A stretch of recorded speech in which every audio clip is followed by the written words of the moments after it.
ഞാനിപ്പോൾ ഗോഹട്ടിയിൽ കാമാഖ്യ ക്ഷേത്രത്തിലാണുള്ളത്. കാമാഖ്യ ക്ഷേത്രം 4 പ്രധാന ശക്തിപീഠങ്ങളിൽ ഒരു ശക്തിപീഠമാണ്. മറ്റ് ശക്തിപീഠം ഒന്നുള്ളത് ഒറീസയിലും മറ്റൊന്നുള്ളത് മധുരയിലും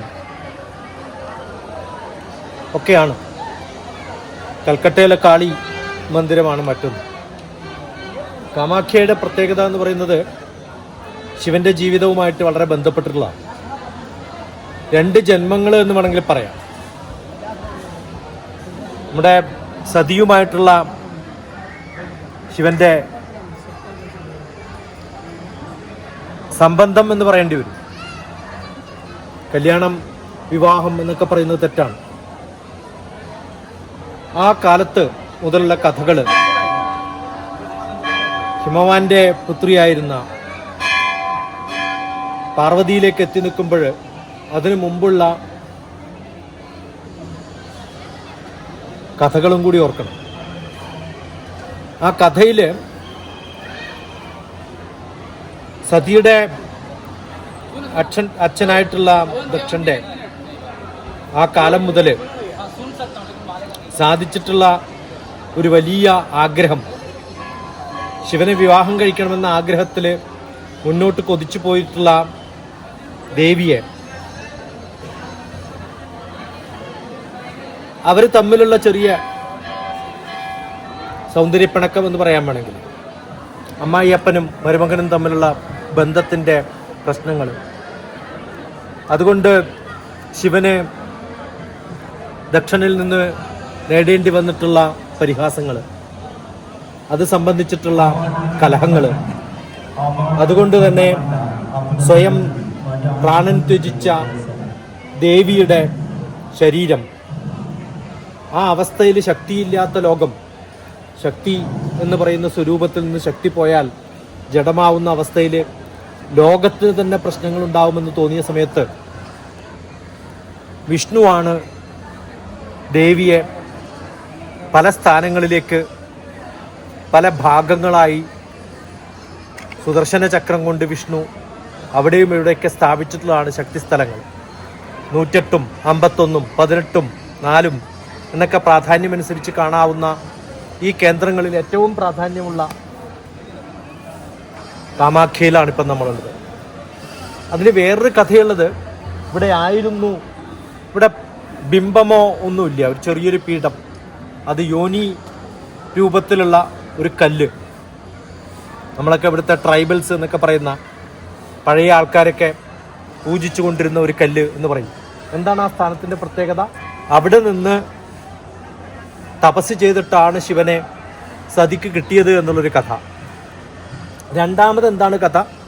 രണ്ടാമത്തെ കഥ, സതി കഷ്ണങ്ങളായി അവിടെ ഇവിടെയൊക്കെ രൂപങ്ങളുടെ ഭാവങ്ങളുടെയൊക്കെ രൂപത്തിൽ സ്തനവും യോനിയും നഖവും ഒക്കെ പല സ്ഥലങ്ങളിലായിട്ട് ഈ 4 ശക്തിപീഠത്തിലും ബാക്കി ഭാഗങ്ങൾ പല സ്ഥലങ്ങളിലുമൊക്കെ ആയി കിടക്കുന്ന നമ്മുടെ ധർമ്മശാലയിലാണ് നാക്ക്. അപ്പം അത്തരം സ്ഥലങ്ങളിലൊക്കെ കിടക്കുന്ന ദേവി പിന്നെ അടുത്ത ജന്മത്തിൽ ഹിമവാന്റെ പാർവതിയായി ജനിച്ചപ്പോൾ ശിവനെ വിവാഹം കഴിച്ച് സുബ്രഹ്മണ്യൻ ഉണ്ടാവണമെന്നുള്ളത് ലോകത്തിൻ്റെ ബാക്കി ഭഗവാന്മാരുടെ താല്പര്യം, വിഷ്ണുവിനെ പ്രധാനി. അത് സാധിച്ചെടുക്കാൻ വേണ്ടി പാർവതി വിവാഹത്തിന് വേണ്ടി ശ്രമിക്കുന്നു. പക്ഷെ ശിവനെ വിവാഹത്തോട് താല്പര്യമില്ല. നമുക്കറിയാവുന്നതാണ് ആ കഥ. കാമദേവൻ ശിവനിൽ കാമം ഉണ്ടാക്കാൻ വേണ്ടി അമ്പെയ്തതും തൊടുത്തതും പുഷ്പം വന്നതും, അങ്ങനെ ശിവൻ കാമദേവനെ ശപിച്ച് ഭസ്മമാക്കുന്ന കഥയും ഒക്കെ. അതിനിടയിൽ രതി, കാമദേവന്റെ ഭാര്യ, വിഷ്ണുവിനോട് പറയുകയാണ്, എൻ്റെ ഭർത്താവ് കാമദേവൻ പോയി, ഇനി എന്തു ചെയ്യും? ആ അവസ്ഥയിലാണ് വിഷ്ണു പറയുന്നത് കാമദേവനോട്, ഇനിയും സംഗമിക്കണമെങ്കിൽ രതി പോയി ഭജനിരിക്കേണ്ട, പ്രാർത്ഥിക്കേണ്ട, തപസ് ചെയ്യേണ്ട ഏക സ്ഥലം ഈ കാമാഖ്യ ക്ഷേത്രത്തിലാണ്. അങ്ങനെ രതി തപസ് ചെയ്ത് കാമദേവന് തിരിച്ചു കിട്ടിയ സ്ഥലം. അതുകൊണ്ടാണ് കാമാഖ്യ എന്നുള്ള അർത്ഥത്തിൽ ഏതൊരാളുടെയും ആഗ്രഹങ്ങൾ നമുക്ക് തിരിച്ചു കിട്ടണമെങ്കിൽ അത് കൗമാരി പൂജ നമ്മളവിടെ കണ്ടു. ഇപ്പോൾ അതോടുകൂടെ തന്നെ വിവാഹത്തിന് ശേഷമുള്ള ആൾക്കാർ, വിവാഹത്തിനോട് താല്പര്യമുള്ള ആൾക്കാർ, ഇങ്ങനെ പല പല ആൾക്കാരും ഇവിടെ വന്ന് പ്രാർത്ഥിക്കുന്നത് അവരുടെ ഉള്ളിലുള്ള ആഗ്രഹങ്ങൾ, അതാണ് ഡിസയർ, കാമം. ആ കാമത്തെ സാധാരണഗതിയിലുള്ള കാമമായിട്ട് കാണരുത്. നമ്മൾ യോഗിനി എന്ന അവസ്ഥയിലേക്ക് നമ്മൾ ഉയർന്നു ചെല്ലണമെങ്കിൽ, നമ്മുടെ ആഗ്രഹങ്ങൾക്ക് പൂർണ്ണ സംതൃപ്തി ഉണ്ടാവണമെങ്കിൽ അതിന് പറ്റിയിട്ടുള്ള ഒരു സ്ഥലം. ലോകത്തിലെല്ലായിടത്തും പ്രകമ്പനങ്ങളും പ്രശ്നങ്ങളും, ഒരു സ്ഥലത്തും സാത്വികമായിട്ടുള്ള ചിന്തകളില്ലാത്തൊരു സമയത്ത് അതിനെയൊക്കെ നിലനിർത്താൻ വേണ്ടി ബ്രഹ്മ വിഷ്ണു മഹേശ്വരന്മാർ ചേർന്ന് വന്നിട്ടുള്ള സ്ഥലം. അതാണ് കാമാഖ്യയുടെ ചരിത്രം.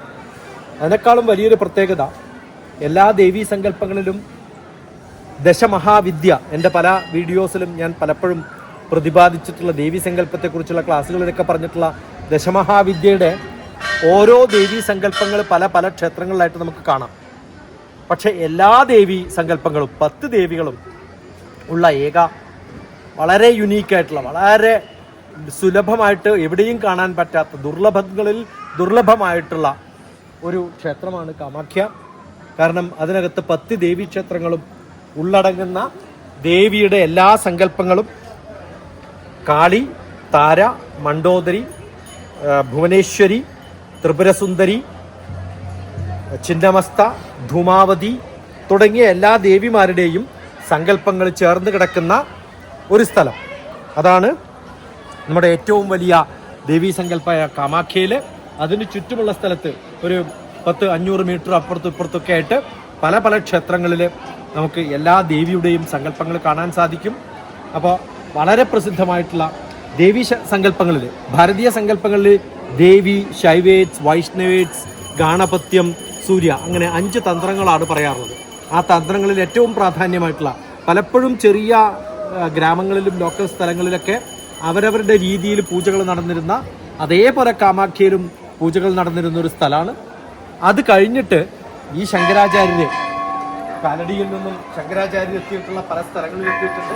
അങ്ങനെ എത്തിയിട്ടുള്ള ശങ്കരാചാര്യരുടെ ഒരു മണ്ഡപത്തിന്റെ താഴെയാണ് ഞാൻ നിൽക്കുന്നത്. ഈ ശങ്കരാചാര്യരാണ് ഈ കാമാഖ്യ ക്ഷേത്രത്തെ രണ്ടാമതും ചെറിയ തരത്തിലുള്ള താന്ത്രികമായിട്ടുള്ള ലോക്കൽ പൂജാവിധികളോട് കൂടെ തന്നെ നമ്മുടെ വൈദികപരമായിട്ടുള്ള പലതരത്തിലുള്ള ദേവീ ദേവന്മാരുടെയൊക്കെ സങ്കല്പങ്ങൾ ബാക്കി എല്ലായിടത്തും നടക്കുന്ന പൂജാവിധികളുടെയൊക്കെ രൂപത്തിൽ ഈ ബ്രാഹ്മണ സങ്കല്പങ്ങളിൽ ചെയ്യാറുള്ള പൂജകളടക്കം ചേർത്തുകൊണ്ട് പൂജാവിധികളെ കുറച്ച് മോഡിഫൈ ചെയ്ത് പുതിയ കൽപ്പനകൾ കൊടുത്തിട്ടുണ്ട്. ശങ്കരാചാര്യരുടെ ഒരു സ്ഥാനം കൂടിയാണ്. ശങ്കരാചാര്യ ഇവിടെയും കാളി ക്ഷേത്രത്തിലും അങ്ങനെ പല സ്ഥലങ്ങളിലും പോയിട്ടുള്ള ഭാഗത്ത് വന്നിട്ടുള്ളതിൽ നോർത്ത് ഈസ്റ്റ് ഓഫ് ഇന്ത്യയിൽ, കിഴക്ക് വടക്കൻ ഇന്ത്യയിൽ വന്നിട്ടുള്ള ഏറ്റവും വലിയ സ്ഥാനം എന്ന് പറയുന്നത് ശങ്കരാചാര്യരുടെ സ്ഥാപിതമായിട്ടുള്ളൊരു മണ്ഡപം ഇവിടെയുണ്ട്. അവിടെയാണ് കാമാഖ്യ ക്ഷേത്രത്തിൻ്റെ മറ്റൊരു പ്രാധാന്യം. അതുകൊണ്ട് ഗോഹട്ടിയിൽ നിന്നും ആസാമിൽ നിന്നും കാമാഖ്യ ക്ഷേത്രത്തിൽ നിന്നും ലോക സമസ്ത സുഖിനോ ഭവന്തു, എല്ലാവർക്കും സന്തോഷവും സന്തുഷ്ടിയും സമാധാനവും ഉണ്ടാവട്ടെ.